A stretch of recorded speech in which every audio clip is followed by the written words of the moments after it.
il y a un facteur très important, la découverte de l'Arche de l'Alliance. Est-ce que les pressions politiques devraient continuer pour garder cette découverte souterraine?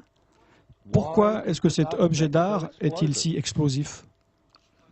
Jouerait-il un rôle dans les événements à venir? Y a-t-il une connexion entre l'Arche de l'Alliance et les événements qui devraient bientôt se dérouler sous le nouvel ordre mondial? L'Arche de l'Alliance était le symbole de la présence de Dieu. Sur cette boîte, il y avait un couvercle, connu sous le nom de propitiatoire ou également siège de la miséricorde. Cette boîte ou cette arche était couverte d'or, alors que le couvercle et les anges attachés étaient en or pur. J'ai fait des investigations dans beaucoup de sites et des pays, et j'ai la conviction que l'arche n'a été dans aucun de ces lieux. Elle n'a pas été prise par les Babyloniens ou les Romains, et qu'elle n'a pas été détruite. Selon la tradition, l'arche et les objets du temple sont restés cachés à travers les invasions babyloniennes, à travers l'exil des Juifs de 70 ans à Babylone, ainsi que dans la seconde période du Temple. Ils sont restés cachés pendant des siècles sous la domination étrangère de Jérusalem et sont restés cachés jusqu'à nos temps actuels. Parmi ceux qui désiraient trouver l'arche était Adolf Hitler. Il pensait que l'arche détenait une propriété mystique et leur donnerait une puissance surnaturelle sur les hommes. Mussolini avait également désiré prendre possession de l'arche. L'espoir était de trouver une cave qui était à l'époque au niveau du sol. Alors les fouilles ont commencé. Devant la paroi rocheuse, progressivement, de plus en plus profond. Et assez rapidement, ils commencèrent à trouver quelques niches qui ressemblaient à des petites boîtes de livres.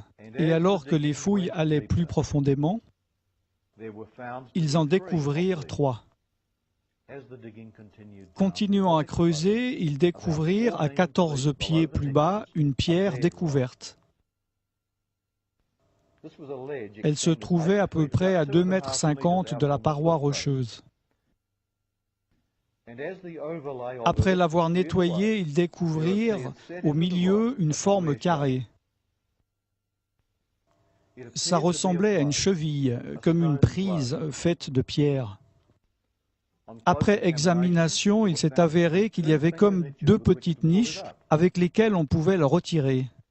Sous cette prise, nous avons découvert un emplacement pour mettre un poteau d'une profondeur de 50 cm. En fait, une profondeur de 23 pouces et demi dans la roche. En fait, un trou carré avec une cheville par-dessus le scellant. Nous avons cette cheville en notre possession. Il y avait plusieurs objets dans cette chambre. Ils étaient recouverts par des peaux d'animaux noirs. Par-dessus cela, il y avait des morceaux de bois. Et sur ce bois, il y avait des pierres. Et Ron est venu et il est passé au travers entre les pierres et le plafond. Et il a pu voir une boîte en pierre. Il avait un couvercle plat qui était fendu en 2 parties exactes.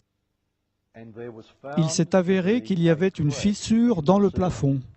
La fissure du plafond était alignée exactement avec la fissure sur le couvercle. La fissure descendait de la roche, continuait invisiblement dans l'air et ensuite recommençait. C'était très étrange. Cette fissure continuait sur 6 mètres dans le rocher. La terre trembla, les rochers se fendirent.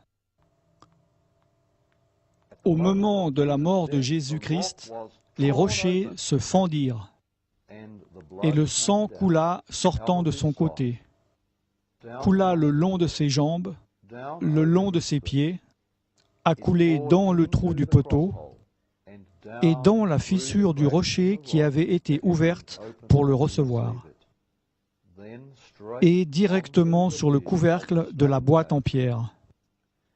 Et cela a aspergé le propitiatoire à l'intérieur de cette boîte en pierre le siège de miséricorde de l'actuelle Arche de l'Alliance. Comment savons-nous cela? Car la fissure a été examinée avec soin et a démontré qu'une grande quantité de sang avait coulé à l'intérieur. C'est encore là-bas, et c'est du sang humain. Voici ma question. Vous avez dit que vous aviez donné le sang de notre Seigneur à être examiné par un laboratoire israélien. Quels ont été les résultats? Ok, très rapidement. Du sang sec, c'est du sang mort. Tout le monde sait ça. Ils font des tests sur le sang des pharaons et des momies. Il y a certaines choses qu'ils peuvent faire, mais ils ne peuvent pas faire un compte des chromosomes. En tout cas, pas par des méthodes que je connaisse. Tout est en évolution, mais moi, je ne dis pas que je connais tout. Néanmoins, à ma connaissance, il est impossible de connaître le nombre de chromosomes depuis du sang séché. On peut retirer de l'ADN, mais pas des chromosomes. Cela concerne les globules blancs. Tout d'abord, dans cette analyse, j'ai pris le sang et je l'ai amené dans un laboratoire en Israël. Je me suis renseigné avec un de mes collègues où se trouvait un bon laboratoire, digne de confiance. Ils m'ont dit, là-bas c'est bien, donc j'ai dit OK. J'ai dit, prenez ce sang, s'il vous plaît, et analysez-le, et dites-moi, qu'est-ce que vous pouvez m'en dire? Ils m'ont dit, on va le reconstituer, on va le mettre à température ambiante. Pendant 72 heures, on va le mettre dans une douce centrifugeuse. J'ai dit, super, ça c'est votre affaire, mais moi j'aimerais être là quand vous l'analyserez. Donc je suis revenu, ils l'ont analysé et ils m'ont dit, bon, c'est du sang humain, ça on peut le dire avec certitude. Ils ont fait les tests appropriés. Alors je leur ai dit, prenez un peu des cellules blanches pour une analyse et gardez-le à la température du corps pour 48 heures.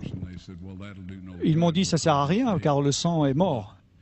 Je leur ai dit, est-ce que, s'il vous plaît, vous pouvez quand même le faire? Et ils ont dit, OK, on le fera. J'ai dit, je veux être là quand vous le retirez et que vous l'examinerez.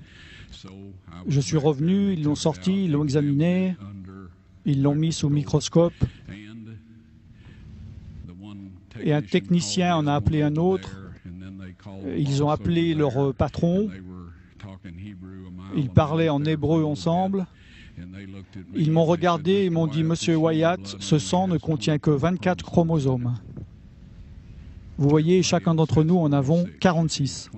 23 de votre mère, 23 de votre père, 22 autosomes de votre mère, 22 autosomes de votre père. Vous avez un X de votre mère et vous pouvez avoir un X ou un Y de votre père. Ce sang avait 23 chromosomes du côté de sa mère, un chromosome Y seulement. Voyez-vous, un enfant ne pourrait pas se développer s'il n'avait pas les autosomes de sa mère. Donc toutes ces caractéristiques physiques avaient été déterminées du côté de sa mère, ses autosomes. Son côté mâle a été déterminé par ce Y qui est venu d'une source qui n'était pas d'un mâle humain. Ensuite, ils m'ont dit, ce sang est vivant. Et ils m'ont demandé, c'est le sang de qui?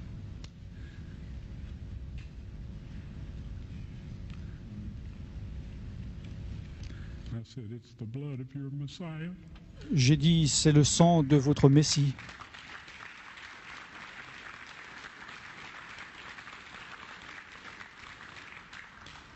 Et je peux vous dire que la vie de ces hommes a changé.